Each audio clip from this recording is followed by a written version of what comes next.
Welcome back to Only Talk Sports. We talk sports every single day, or at least we try to. I'm Roche Jeffrey. Subscribe to the channel if you like sports content. Hit that notification bell so you never miss our video. Today, me and Brandon Olson of Locked On Gators discuss Dan Mullen's time at the Florida Gators versus what Billy Napier has already been doing as the head coach of Florida and what he thinks about both coaches' recruiting philosophy at the Florida Gators. I think an interesting thing to talk about because Dan Mullen got fired, despite having a really good record, in my opinion, of 34-15. I mean, that's not elite, but, with the talent Florida have, it's not bad either. And you mentioned, and a lot of Florida fans have mentioned that Dan Mullen got fired because he didn't care about recruiting. I was looking at the recruiting rankings for Florida during the Dan Mullen era, and it's not bad. 2018, 14th in the country. 2019, 9th in the country. 2020, 7th in the country. 2021, 12th in the country. Then last year, they were 17th. Coaching change, a little bit down on that.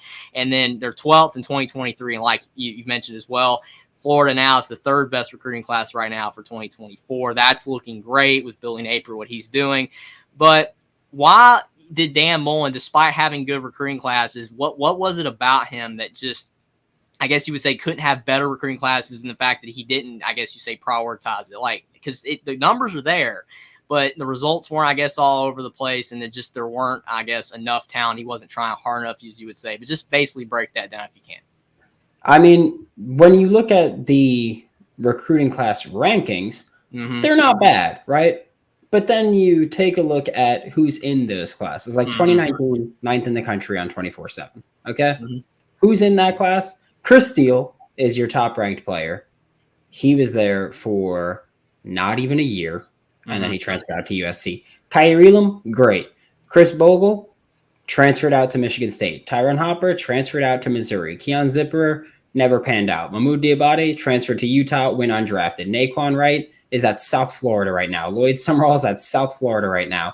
Jalen Humphreys is at LSU, I believe. Michael Tarquin's at USC. Jaden Hill, not playing corner on the boundary anymore. He's playing in the nickel. Jalen Jones wasn't even there for a year. William Harrod He just left the team. Don't even know if he's in the portal. He just does not have a spot on this team. Gave that scholarship to a walk-on wide receiver. Chester Kimbrough, nope.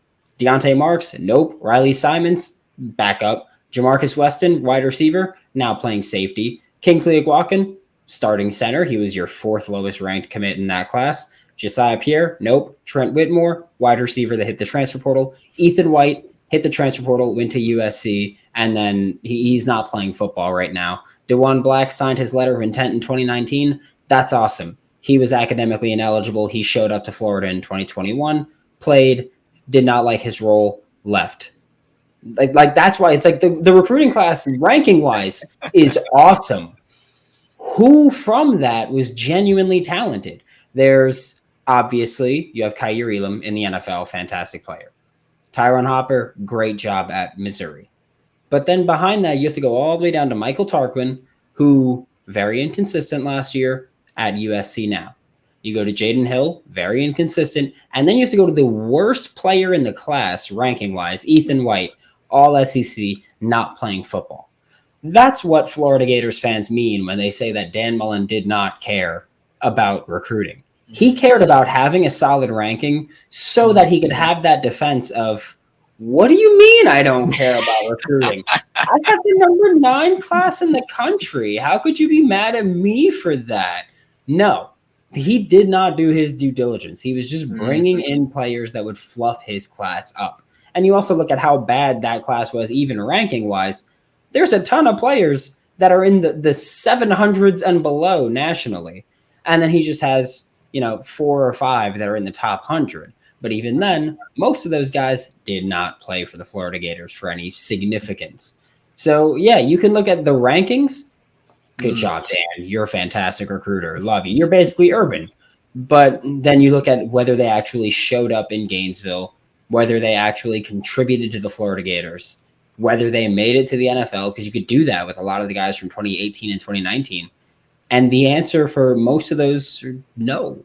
So the recruiting ranking was fine, but he just did not bring in players that would contribute. That was one of the reasons Billy Napier had such a hard time kind of getting off the ground recruiting, was because he was making sure before allowing these kids to commit and actually have a committable offer where you go, okay, you're going to be in our recruiting class.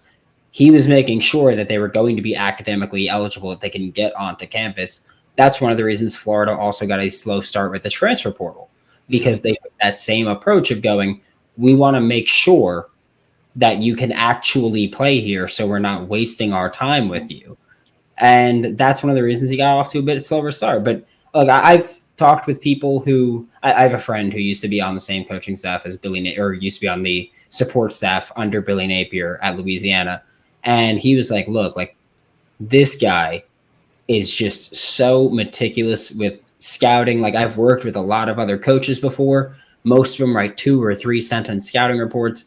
Billy Napier writes like entire NFL length scouting reports on high school children playing football. So it's like, that's why with Billy Napier, I don't even care about the ranking. Like the ranking's awesome to come out here and say, yep, number 3 class in the country.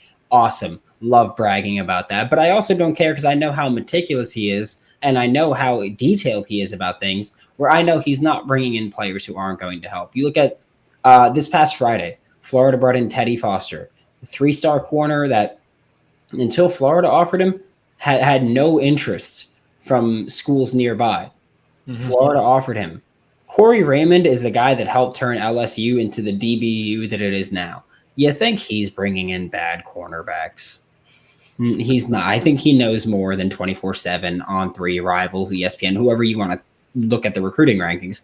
I think Corey Raymond knows more than them. And so that's why I'm like, I don't care too much about the rankings. I trust these coaches, but that's also why, like, the rankings that Dan Mullen had are the exact reasons I say I don't care about your rankings, because when you actually dive into them, complete garbage. That's actually a really interesting thing that you brought up, because I mean, I've always thought, looking at recruiting rankings myself, that sometimes they weren't accurate. But I never really, like, you went like the whole entire class and basically all of them just did not pan out, and that's really interesting, because at the end of the day, to your point, what matters more is what they actually produce on the field. It doesn't matter about the ranking. And I mean, look at Texas A&M in 2022. They had the number 1 class over Alabama. And a lot of those guys have already left. They've already transferred out. And that's what matters. Whether they leave or whether they don't even produce at your own school, they don't leave, but then they just don't ever actually pan out, or whatever, or they have, stuff going on that they get in trouble or something like that. That's another thing. A lot of these schools bring in players that do have talent, but then they get in trouble, and that hurts as well. You want to bring in players that are not going to have those issues. They're going to be, solid people on and off the field. And that's what matters. And I think that's really interesting, because, Dan Mullen, like when I was younger, and yes, I was like 14, 15 years old when I'm seeing these numbers, I'm like, man, Dan Mullen's great. Florida's doing a great job. And it's like, and then they just don't do as well. So that is a really interesting thing that you brought. I think that a lot of schools need to pay more attention to that and do, the Billy Napier approach, and some of these other coaches around college football that do a great job of knowing how to evaluate talent and bring the right players in. Yeah, I mean, you could even look at just a further testament of Billy Napier's job as recruiting and evaluating. His first class was 2022. The lowest ranked player in it was Ty Chekhel Bowman, and he got immediate actual snaps in his true freshman year at receiver. Like he immediately came in and started playing. Trace Mack was competing for the starting kicker job. Like, you look at all the names. Miguel Mitchell was a 3-star, not even ranked nationally. Started a couple games at the slot last year, or nickel, and is probably going to be a starting safety this year. Like, that's why I'm like, yeah, I care way more about what you actually do than anything about what your ranking is or what anybody says. Because Dan Mullen made me realize that recruiting rankings are fraudulent. And I was like, all right, that's the point where I don't even have to care about it anymore. I'm just like, is it a good player? Does Billy Napier want him? Cool. Then I could not care less about anything else at that point. Yeah, because there's a lot of schools that, even schools that don't really recruit at a high level, like in Indiana, for example, or even, a Vanderbilt. I've seen, like, on a lot of those kind of teams, some of the players that perform the best on those teams are like the 2 stars and the low 3 stars. And then the highest ranked players that they get, maybe they'll squeak in a 4-star every now and then or some high 3-stars. A lot of those guys don't even pan out. And it's just ironic because you're like, that guy's going to do really well. And then it's this guy that was at the bottom of the recruiting ranking, 2-star player, and he finds a way to, maybe he's undrafted, but he sneaks his way in the NFL and actually has a career for himself. It's wild how that happens. But yeah, that Dan Mullen, I mean, I think Dan Mullen can coach for sure. I think that he's got a lot of upside there. But yeah, the type players he was bringing in was not helping out the Florida Gators. It's just very interesting, that when you break it down like that, to really see it, because I don't think a lot of people pay attention to that. For sure. Subscribe to the channel if you like sports content. Like this video down below. Comment down below what you think about the interview me and Brandon Olson had, and whether you think that the Florida Gators will have a better season in college football in 2023. Follow me on Twitter as well. Link is in the description, and I will see you next time.